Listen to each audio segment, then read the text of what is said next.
Cricket world cup केवल skill और sportsmanship का प्रदर्शन नहीं होता, बल्कि कई ऐसी भी घटनाएं देखने को मिलती हैं जिनसे बहुत बड़ी बड़ी कंट्रोवर्सीज का जन्म होता है। कंट्रोवर्शियल एम्पायरिंग से लेकर मैच फिक्सिंग तक इन 13 वर्ल्ड कप एडिशंस में ये सब हो चुका है। और इसीलिए आज के इस वीडियो में मैं आपको क्रिकेट वर्ल्ड कप से जुड़ी टॉप 6 कंट्रोवर्सीज के बारे में बताऊंगा, और इनमें से कुछ के बारे में पक्के क्रिकेट फैंस भी नहीं जानते होंगे। Number 1, 1996 world cup semifinal, India versus Sri Lanka.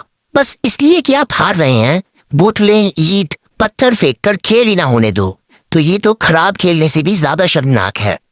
ये शब्द थे सीनियर रिपोर्टर प्रभास जोशी के, जो उस समय 1996 वर्ल्ड कप मैचेस को कवर कर रहे थे। लेकिन ऐसी भी कौन सी आफत आन पड़ी होगी कि उन्हें इंडियन टीम के लिए ऐसा कहना पड़ा। 13 मार्च 1996 का वो दिन क्रिकेट इतिहास में इंडिया के लिए सबसे शर्मनाक दिन था। कोलकाता के ईडन गार्डन स्टेडियम में 1996 वर्ल्ड कप सेमीफाइनल्स का मुकाबला खेला जा रहा था। एक तरफ थी इंडियन टीम और दूसरी तरफ थी श्रीलंका, जिसने पाकिस्तान और ऑस्ट्रेलिया जैसी मजबूत टीम्स को भी हरा दिया था। मैच देखने के लिए और हमारे प्लेयर्स को चीयर अप करने के लिए लगभग 1 लाख लोग स्टेडियम में इकट्ठे हुए। मैच शुरू हुआ। इंडियन कैप्टन अजहरुद्दीन ने टॉस जीतकर पहले फील्डिंग चुनी, और उनका ये डिसीजन अपने आप में ही बहुत कंट्रोवर्शियल था, क्योंकि पूरी टीम ने मैच के पहले ये डिसाइड किया था कि वो टॉस जीतकर बैटिंग करना चाहेंगे।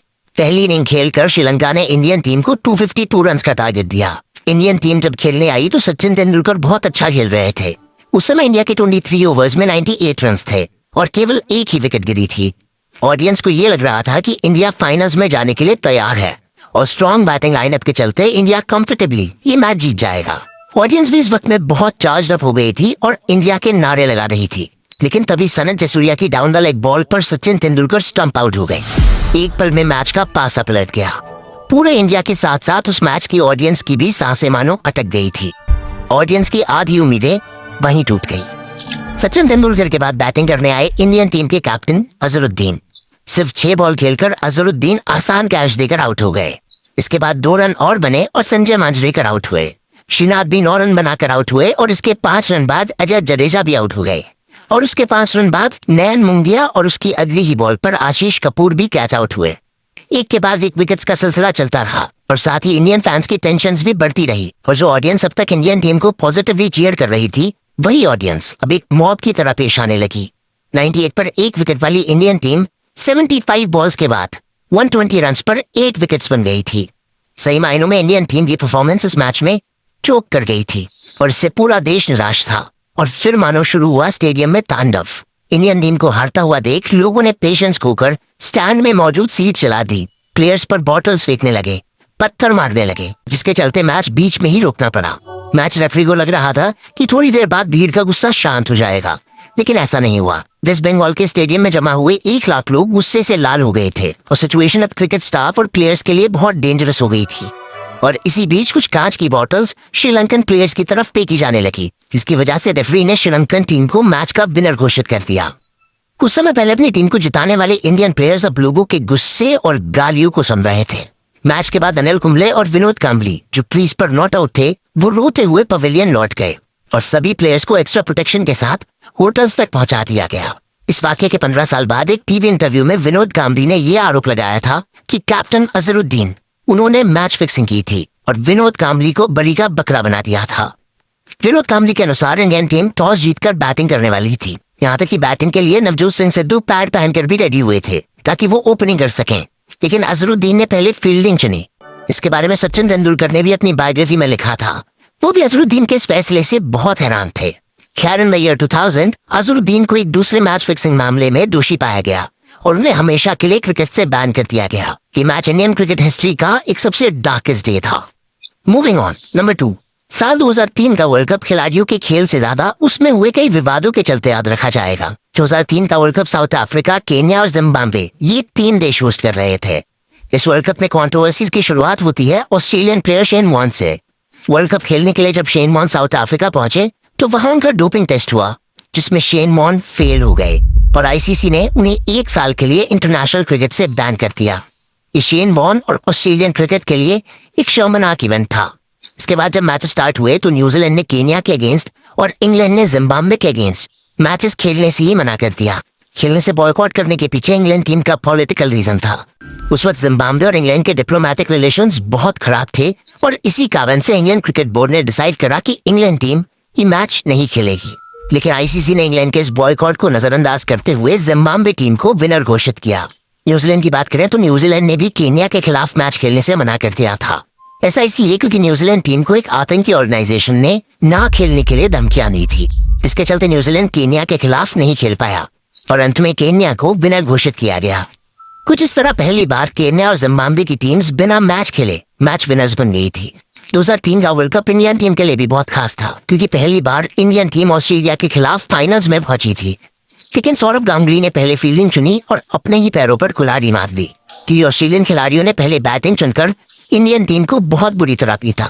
इसके बाद जब इंडियन टीम मैच हार गई तो विकी पॉन्टिंग के बैट को लेकर व्यूमर सामने आने लगी। सोर्सेस का कहना था कि विकी पॉन्टिंग के बैट में स्प्रिंग्स लगी हुई हैं, जिससे न्यूज और मीडिया में बहुत सारी स्टोरी चलाई जाने लगी। लेकिन अंत में सिर्फ एक रूमर ही साबित हुआ और इसमें बिल्कुल सच्चाई नहीं थी। Number 3, Pakistan cricket coach Bob Woolmer's death. ये बात है साल 2007 की, जब बॉब वुलमर को पाकिस्तानी क्रिकेट का स्टैंडर्ड बढ़ाने के लिए पाकिस्तानी टीम के कोच के रूप में नियुक्त किया गया था। बॉब वुलमर ने अपने एक्सपीरियंस और नॉलेज की मदद से पाकिस्तानी टीम को एक स्ट्रॉन्ग टीम बनाने में मदद करी। लेकिन साल 2007 के जनवरी महीने में जब पाकिस्तान की टीम साउथ अफ्रीका टूर पर गई तो यहाँ पाकिस्तानी टीम कुछ अच्छा प्रदर्शन नहीं कर पाई और उन्हें बहुत बड़ी हार का सामना करना पड़ा। इसके साथ ही पाकिस्तानी टीम साल 2007 में वेस्ट इंडीज द्वारा होस्ट किए गए वर्ल्ड कप में भी आयरलैंड जैसी कमजोर टीम्स के सामने नहीं टिक पाई और उन्हें बुरी तरह हार मिली। इसके साथ ही पाकिस्तानी टीम का वर्ल्ड कप का सपना भी टूट गया। आयरलैंड से हार के बाद पाकिस्तानी टीम अपने होटल पहुंची। इस दौरान किसी ने भी एक दूसरे से बात तक नहीं करी। किसी तरह रात कट गई और दिन निकल आया और उसके साथ ही एक भयानक मंजर सामने आया। होटल के रूम नंबर 374 में पाकिस्तानी कोच बॉब वुलमर की लाश पड़ी थी। खबर के बाहर आते ही पुलिस और मीडिया का टंटा लग गया। पाकिस्तानी टीम को वापस जाने से रोक दिया गया और इन्वेस्टिगेशन शुरू हुई, जिसमें कुछ ऐसी बातें सामने आई जिन्हें सुनकर लोगों के होश उड़ गए। पुलिस ने अपने इन्वेस्टिगेशन में होटल के सीसीटीवी की जांच करी तो उसमें 2 लोग बॉब वुलमर के रूम के बाहर से जाते हुए दिखाई दिए। इसके बाद दोनों को आइडेंटिफाई करने के लिए उस फुटेज को रिफाइन किया गया और कैमरा की क्वालिटी बढ़ाई गई, जिससे ये पता चला कि बॉब वुलमर के रूम के सामने से गुजरने वाले वो 2 लोग और कोई नहीं बल्कि पाकिस्तानी टीम के कैप्टन इंजमाम उल हक और बॉलिंग कोच मुश्ताक अहमद थे।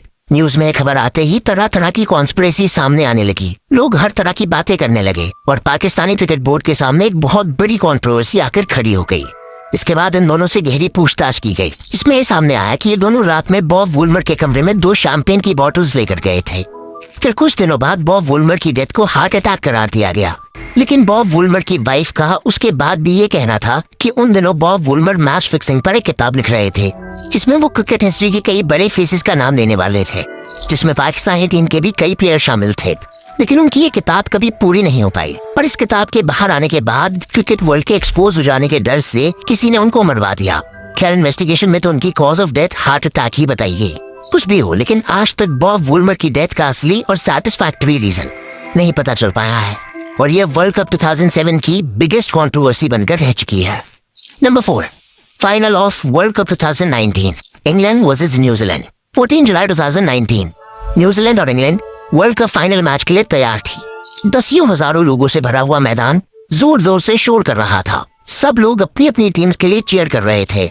न्यूजीलैंड टीम पहले बल्लेबाजी करने मैदान में उतरी, लेकिन जितना एक्सपेक्ट किया जा रहा था उतना अच्छा प्रदर्शन नहीं कर पाई, जिसके चलते न्यूजीलैंड ने इंग्लैंड के लिए 242 रन का टारगेट बनाया। लेकिन इस टारगेट तक पहुंचना जितना आसान लग रहा था उतना आसान भी नहीं था। शुरुआत में तो न्यूजीलैंड ने अच्छी बॉलिंग के चलते मैच पूरी तरह अपनी तरफ कर दिया, लेकिन धीरे धीरे इंग्लैंड के बैट्समैन ने मैच को बीच में लाकर खड़ा कर दिया। मैच खत्म होते होते आखिरी ओवर में इंग्लैंड को 15 रन की जरूरत थी। बैटिंग कर रहे थे बेन स्टोक्स और बॉलिंग कर रहे थे ट्रेंट बोल्ट।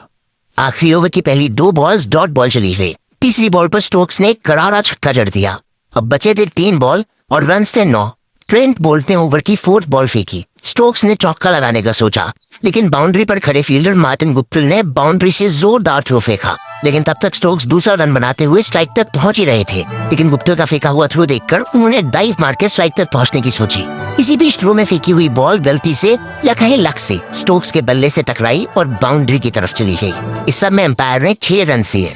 2 रन स्टोक्स ने भागकर निकाले थे और एक्स्ट्रा 4 रन थ्रू से बाउंड्री गई उसके। यहीं से विवाद की शुरुआत हुई। लोग नियम कानून पर सवाल उठाने लगे। जैसे तैसे ये मैच टाई हो गया। आखिरी ओवर तक इंग्लैंड 240 रन से बना पाई, इसलिए सुपर ओवर खेला गया। सुपर ओवर में न्यूजीलैंड ने 15 रन बनाए और इंग्लैंड को जीतने के लिए 6 बॉल्स में 16 रन बनाने थे। लेकिन यहाँ भी मैच टाई हो गया। इंग्लैंड 15 रन ही बना पाई। इसके बाद शुरू हुई एक और कंट्रोवर्सी। जब सुपर ओवर भी टाई हुआ तो एम्पायर और रेफरी ने मैच के दौरान लगाई गई बाउंड्रीज काउंट करी। मैच में न्यूजीलैंड ने 2 छक्के और 14 चौके लगाए थे, वहीं इंग्लैंड ने 2 छक्के और 22 चौके लगाए थे, यानी इंग्लैंड की ज्यादा बाउंड्रीज थी। इस वजह से एम्पायर ने इंग्लैंड को विनर घोषित कर दिया और इंग्लैंड पहली बार वर्ल्ड कप जीत गया। लेकिन इस विन के बाद लोगों ने आईसीसी के नियमों पर सवाल खड़े करने शुरू ही कर दिए। न्यूजीलैंड के फैंस भी काफी शॉक्ड थे और इसी बीच जिस ओवरथ्रो नियम के तहत इंग्लैंड को 6 रन दिए गए थे उस पर भी सवाल उठे। खैर जीती तो इंग्लैंड ही, वो भी 0 रन से। Number 5, Alex Hales 2022 T20 world cup call up. T20 match के एक ओवर में 3 नो बॉल्स की मदद से 55 रन बनाने वाले एलेक्स हेल्स इंग्लैंड के जबरदस्त बल्लेबाज हैं। लेकिन जितना इनकी बल्लेबाजी के बारे में कहा जाता है उतना ही इनसे जुड़ी कॉन्ट्रोवर्सीज के बारे में भी बात की जाती है। एलेक्स हेल्स पर इंग्लैंड के ये खिलाड़ी आजम रफीक ने ये आरोप लगाया था कि एलेक्स ड्रेसिंग रूम में उन्हें केविन नाम से बुलाते थे, जो उनके कुत्ते का नाम था। साथ ही वो इंग्लिश क्रिकेट के रेसिज्म स्कैंडल में भी शामिल थे। एलेक्स हेल्स साल 2019 में एक ड्रग स्कैंडल में भी फंस गए थे। अप्रैल 2019 में हेल्स का रिक्रिएशनल ड्रग टेस्ट किया गया, जिसमें हेल्स पॉजिटिव आए थे, यानी उनके अंदर ड्रग्स पाए गए, जिसकी वजह से उन्हें इंग्लैंड टीम से ड्रॉप कर दिया गया। लेकिन साल 2022 में 3 सालों की बैन के बाद एलेक्स हेल्स को जॉनी बेस्टो की रिप्लेसमेंट के तौर पर T20 वर्ल्ड कप में जगह दी गई। इसी को लेकर कई लोग सवाल उठाते हैं। लेकिन एक बात यह भी है कि एलेक्स हेल्स का क्रिकेटिंग करियर काफी अच्छा रहा है, जिसके चलते ही उन्हें फिर से T20 वर्ल्ड कप खेलने का मौका भी मिल पाया है। खैर इसमें दोस्तों आपका क्या ओपिनियन है? क्या एलेक्स हेल्स की परफॉर्मेंस की वजह से उनका जो रेसिस्ट बिहेवियर था उसको पार्डन कर देना चाहिए या फिर नहीं? आप हमें कॉमेंट्स में जरूर बताइएगा। Number 6, Ambati Rayudu excluded from 2019 world cup. 2004 में इंडिया की अंडर 19 टीम के कैप्टन रहने वाले अंबाती रायडू, उनको करीब 10 साल बाद 2013 में इंडियन क्रिकेट टीम में जगह मिली। इसी से आप अंबाती रायडू के स्ट्रगल का अंदाजा लगा सकते हैं। इंडियन टीम में शामिल होने के बाद साल 2015 के वर्ल्ड कप में उन्हें सेलेक्ट किया गया, लेकिन पूरे टूर्नामेंट में उन्हें एक भी मैच में प्लेइंग 11 में नहीं सेलेक्ट किया गया। इसके बाद 2019 वर्ल्ड कप की टीम सिलेक्शन हुई तो विराट कोहली के थ्रू ये पता चला कि अंबाती रायडू वर्ल्ड कप में नंबर 4 पर खेलने वाले हैं। लेकिन इसके 6 महीने बाद ही जब टीम का सिलेक्शन होना था तो सब लोग हैरान हो गए, क्योंकि इस बार अंबाती रायडू को टीम में सेलेक्ट नहीं किया गया। यहाँ तक कि इस बात से आईसीसी भी शॉक्ड हुआ था। इसी दौरान आईसीसी का ट्वीट काफी वायरल हुआ, जिसमें उन्होंने टॉप 5 प्लेयर्स का वनडे बैटिंग एवरेज बताया था। इस लिस्ट में अंबाती रायडू 4th पोजीशन पर थे।